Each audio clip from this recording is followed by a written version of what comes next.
Hey guys, and welcome back to the Ramble.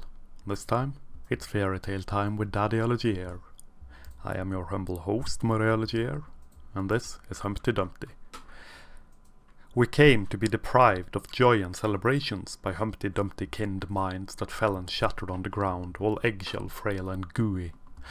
Amongst the chaos and the havoc spawned by their most elegant fracture, their most delicate rupture, was the high-strung and neurotic demand that all the kings and all the king's men should put them back together again, under pain of forced abdication, or something like that.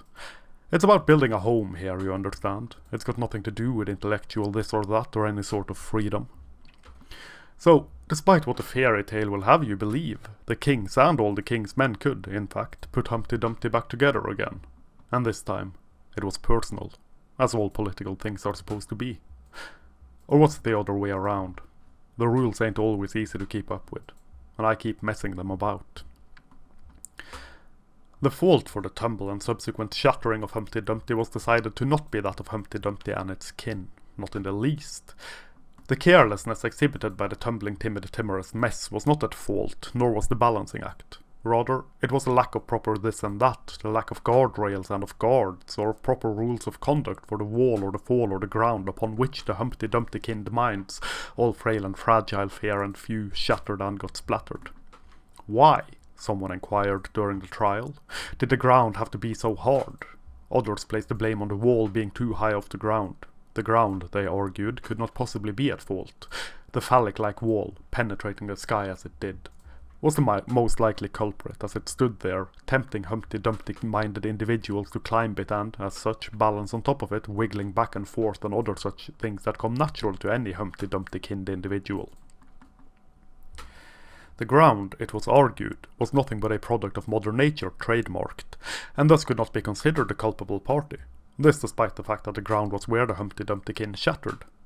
Was it then, perhaps, the air between the ground and the top of the wall that was the main reason for the fall, as that is where the most time was spent between the tumble and the crash and the shatter-splatter?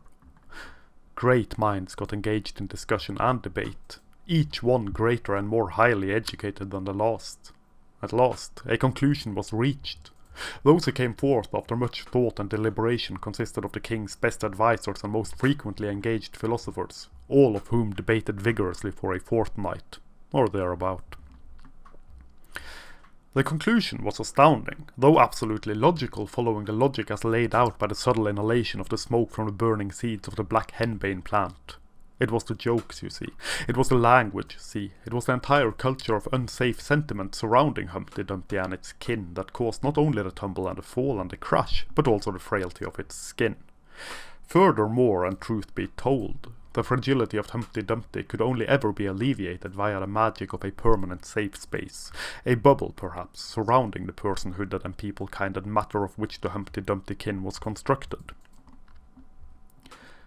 Fairy godmothers ought to be involved, though these are only ever granted the privileged few who live in spiral towers atop castles guarded by brambles or some such, not for an everyday shatter and splatter, tumble and fall object like Humpty-Dumpty-kins and their ilk.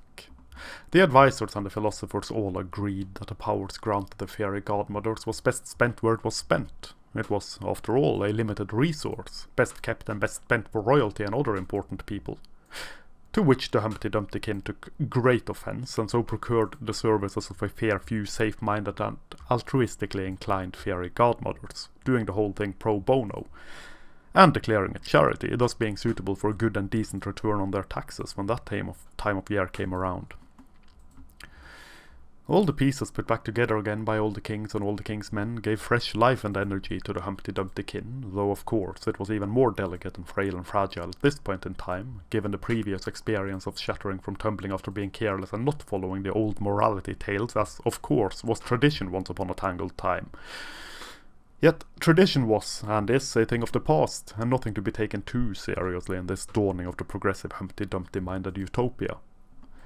Given the rise of frailty and fragility of the eggshell-like skin of its kin, the bubble around its fair form had to be strengthened, hardened, had to be expanded, had to grow in order for it to be safer still within.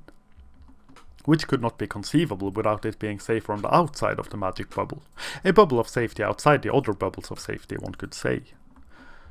Thus followed new decrees from the king and all the king's men, roaming around on horses with all the pomposity granted any messenger of any king anywhere, that humour and jokes, that merriment and fun be heavily regulated and doled out in small packages, distributed by Humpty-Dumpty-kinned individuals through joke lines all around the grand old land.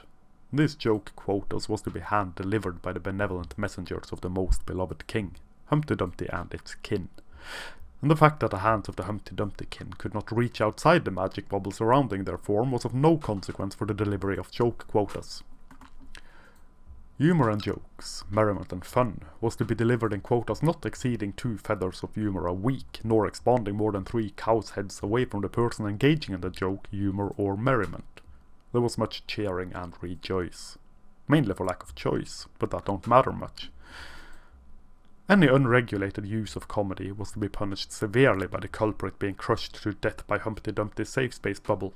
So dawned a new day of peace and prosperity for Humpty-Dumpty-kins and all the kings and all the king's men and all the kingdom and all that jazz. And that, I think, was that for this ramble. I hope you enjoyed it more than my previous ramblings. Thank you very much for listening. Please check out the links down below if you want to support my channel, my blog and my madness. And this is Moreal Gier, signing off.